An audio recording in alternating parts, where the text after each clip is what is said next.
ఇప్పుడు బిజీగా ఉన్నా మళ్ళా చేస్తాను. మళ్ళా చూస్తాను. మళ్ళా మాట్లాడతాను.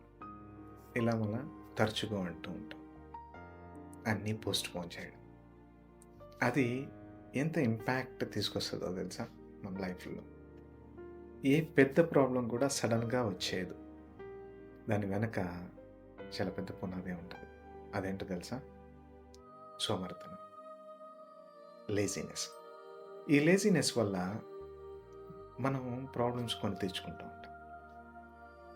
చిన్న విషయం పెద్దదైపోద్ది. చిన్నగా సాల్వ్ చేయాల్సింది పెద్ద ప్రాబ్లమ్ అయిపోతది. ఇవి మనం చూస్తూనే ఉంటాం. అరే!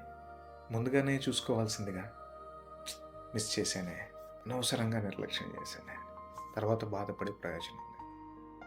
ఏ విధంగా ఒక చిన్న క్రాక్ వచ్చిందనుకోండి మన ఇంటి గోడలో. ఆ క్రాక్‌ని వెంటనే ఫిక్స్ చేయకపోతే అది పెరిగి పెద్దదయ్యి ఆ గోడ పడిపోయే ప్రమాదం ఉంటుంది కదా!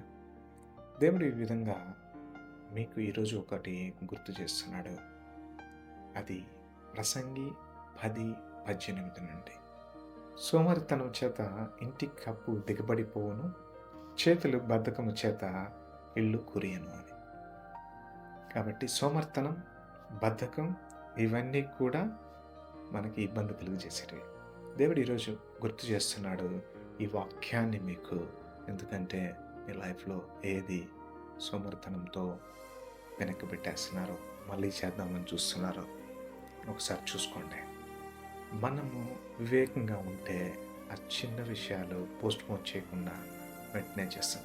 మనం ఎప్పుడైతే సోమరిగా ఉంటామో అప్పుడే పెద్ద ఇష్యూ అయ్యే వరకు వెయిట్ చేసి ఆ తర్వాత బాధపడతాం.